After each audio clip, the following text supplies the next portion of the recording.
ശ്രീ വിജയ് ഇന്ദുചൂടൻ 2.5 മാസം കഴിഞ്ഞു സർക്കാർ അധികാരത്തിൽ വന്നിട്ട് 2.5 മാസമാവുന്നു. ഇനിയൊരു ഹണിമൂൺ ആനുകൂല്യമൊന്നുമില്ല.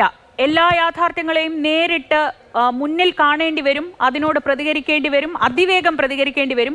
കഴിഞ്ഞ 10 വർഷക്കാലം പ്രതിപക്ഷം എന്ന നിലയ്ക്ക് നിങ്ങൾ എന്തൊക്കെ പറഞ്ഞോ, എങ്ങനെയൊക്കെ പെരുമാറിയോ, അതിനൊക്കെയുള്ള മറുപടി ഇപ്പോഴത്തെ പ്രതിപക്ഷത്തിൽ നിന്ന് നേരിടേണ്ടി വരും. ഇപ്പോൾ ശ്രീ രാജു എബ്രഹാം ചോദിച്ച ചോദ്യങ്ങൾക്കുള്ള മറുപടി, നിങ്ങൾ എന്ത് തയ്യാറെടുപ്പ് എടുത്തിരുന്നു? ഇങ്ങനെ ഒരു ദുരന്തമുണ്ടായാൽ അതിനോട് എങ്ങനെ പ്രതികരിക്കണം എന്നതിൽ എന്തായിരുന്നു തീരുമാനമെടുത്തിരുന്നത്? രണ്ടാമത്തെ കാര്യം നേരത്തെ അബിൻ പൂർത്തിയാക്കാത്ത കാര്യമാണ്, അത് ഔചിത്യബോധത്തെക്കുറിച്ചാണ്. അങ്ങനെ പോയാൽ എന്താണ് തെറ്റ് എന്ന് ചോദിച്ചാൽ മറുപടിയില്ല. അത് ഔചിത്യബോധമാണെന്ന് മാത്രമേ ഏതൊരു സാധാരണക്കാരനും പറയാനാവൂ.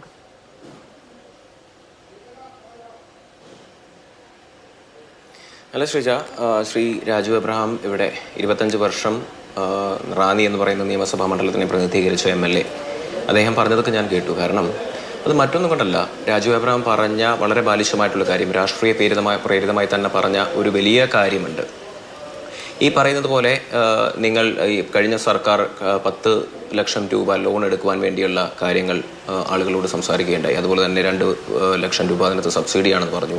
ഉജ്ജയിനി പദ്ധതിയെ പറ്റി പറയുന്നു. ഞാൻ പറയുന്നത്, ഈ കഴിഞ്ഞ സർക്കാർ കൂടുതലായി കൊടുത്തതെല്ലാം തന്നെ വാഗ്ദാനങ്ങളാണ്. അതിനകത്ത് ആർക്കെങ്കിലും ഒരാൾക്കെങ്കിലും അത് നടപ്പിലാക്കി അല്ലെങ്കിൽ ഇംപ്ലിമെൻറ്റ് ചെയ്തിട്ടുള്ള ഏതെങ്കിലും ഒരാളുകളെ നമ്മൾ കണ്ടിട്ടുണ്ടോ? ഒരിക്കൽ പോലുമില്ല.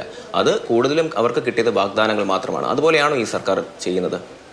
2 മാസം മാത്രം കാലയളവിൽ വന്നിട്ടുള്ള ഒരു സർക്കാർ ഇപ്പോൾ, ഞാനീ പറയുന്നത് ഇതിനു മുൻപ് തന്നെ സംസാരിച്ചതുപോലെ, ഈ ഡിസാസ്റ്റർ മാനേജ്മെൻറ്റിൻ്റെ അല്ലെങ്കിൽ ചുമതല ഏറ്റെടുത്തുകൊണ്ട് മുഖ്യമന്ത്രി ഒരു കോർഡിനേഷൻ കമ്മിറ്റിയെ തീരുമാനിച്ചിരുന്നു.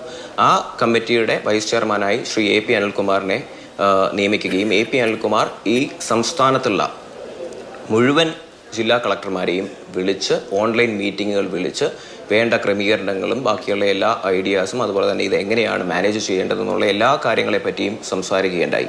എല്ലാ SP മാരെയും അതുപോലെ തന്നെ ഈ ദുരന്ത നിവാരണ അതോറിറ്റിയുടെ മേലധികാരികളെ വിളിച്ച് സംസാരിക്കേണ്ടായി. ഓരോ നിയമസഭാ സാമാജികന്മാരെ നേരിട്ട് വിളിച്ച് അവിടുത്തെ കാര്യങ്ങൾ തിരക്കുകയുണ്ടായി. ഇപ്പം ഞാനടക്കം ഇതിനകത്ത് ഈ പറയുന്ന ആറന്മുള എന്ന് പറയുന്ന നിയമസഭാ മണ്ഡലത്തിലെ ഡയറക്റ്റായി ഇൻവോൾവ് ചെയ്തിട്ടുള്ളൊരു പൊതുപ്രവർത്തകനാണ്. എനിക്കറിയാം എത്രത്തോളം കാര്യക്ഷമമായി സർക്കാർ ഇതിനകത്ത് ഇടപെട്ടിട്ടുണ്ട് എന്നുള്ളത് നമുക്ക് എല്ലാവർക്കും അറിയാം. കഴിഞ്ഞ കാലയളവിൽ വെച്ച് കമ്പയർ ചെയ്ത് നോക്കുകയാണെങ്കിൽ നമുക്ക് എല്ലാവർക്കും അറിയാവുന്ന കാര്യങ്ങളുണ്ടല്ലോ.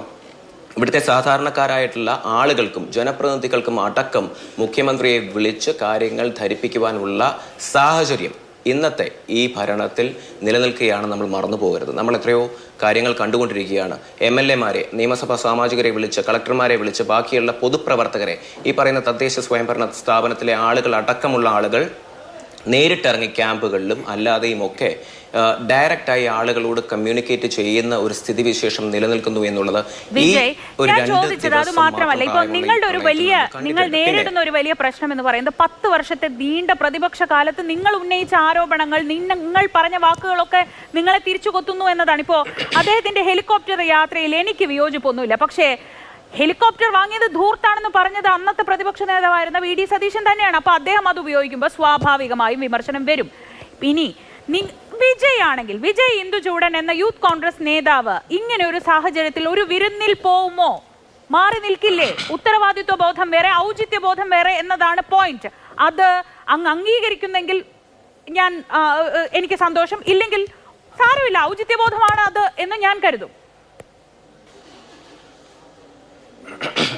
അല്ല, തീർച്ചയായും ഔചിത്യബോധം മാത്രമല്ല ശ്രീജ അതിനകത്തുള്ളത്. 2018 പോലെയുള്ളൊരു പ്രളയമായിരുന്നില്ല, ഒരു ഫ്ലാഷ് ഫ്ലഡ് എന്ന് പറയുന്ന ഈ പ്രളയം, ഈ പറയുന്ന 2026 ഉണ്ടായിരിക്കുന്ന പ്രളയം.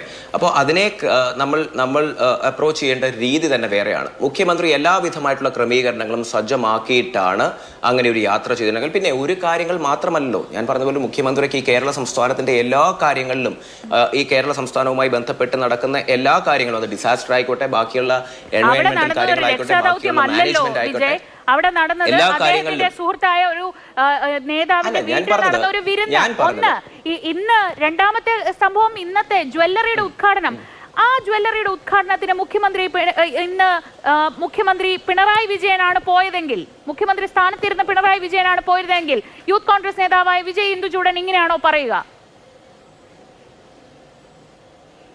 അല്ല, ഞാൻ ചോദിച്ചോട്ടെ, അതിന് ഒരു മുഖ്യമന്ത്രി എന്ന നിലയിൽ പിണറായി വിജയൻ എന്ന് പറയുന്ന ഇപ്പോഴത്തെ പ്രതിപക്ഷ നേതാവ് എത്രയോ കാര്യങ്ങൾ എത്രയോ കാര്യങ്ങൾ പാരലായി ചെയ്തിട്ടുള്ള കാര്യങ്ങൾ സ്ഥിതിവിശേഷം നമുക്ക് സംജാതമായിരിക്കുകയാണ്. നമുക്ക് എത്രയോ കാര്യങ്ങൾ അങ്ങനെ തിരിച്ചറിവുള്ളതാണ്.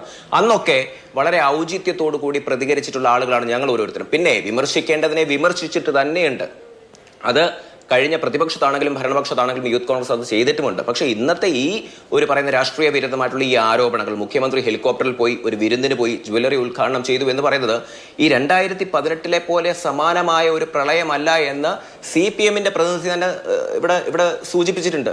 അപ്പോൾ നമ്മൾ ക്രമീകരിക്കേണ്ട കാര്യങ്ങൾ അത്രേ ഉണ്ടായിരുന്നുള്ളൂ എന്നുള്ളത് വളരെ വ്യക്തമായിട്ടുള്ള കാര്യമാണ്. 2018 അപ്രോച്ച് ചെയ്യേണ്ടതുപോലെ ആയിരുന്നില്ല ഈ പറയുന്നത് 2026 അപ്രോച്ച് ചെയ്യേണ്ടത്. ശ്രീജ, ശരി, ശ്രീ രാജു എബ്രഹാം, അങ്ങയുടെ മറുപടിയോടെ നിർത്താം. ഇതാണ് അവരുടെ വിശദീകരണം. കേട്ടില്ല? അല്ല, നമ്മളെ സംബന്ധിച്ചിടത്തോളം അല്ല, ഒരു കാര്യം കൂടെ ശ്രീജ, ഒരു കാര്യം കൂടെ ഈ പറയുന്ന പോലെ രാജു ഈ അദ്ദേഹം CPM-നെ പ്രതിനിധീകരിച്ച് കാര്യങ്ങൾ പറയുമ്പോ കാർബറാൻ ശരി, ശ്രീ രാജു എബ്രഹാം അങ്ങ് പറഞ്ഞോളൂ. നമ്മുടെ സമയം പൂർണ്ണമായി അവസാനിച്ചു. കാർബറാണ്ടം എന്ന് പറയുന്ന ഒരു കമ്പനിയെ പറ്റി നമ്മൾ മറന്നു പോകരുത്. ആ കമ്പനിയെ പറ്റി അദ്ദേഹത്തോട് ചോദിച്ചിരുന്നു, മണിയാർ ഡാമിന്റെ കാര്യം ഞാൻ അദ്ദേഹത്തോട് ചോദിച്ചിരുന്നു.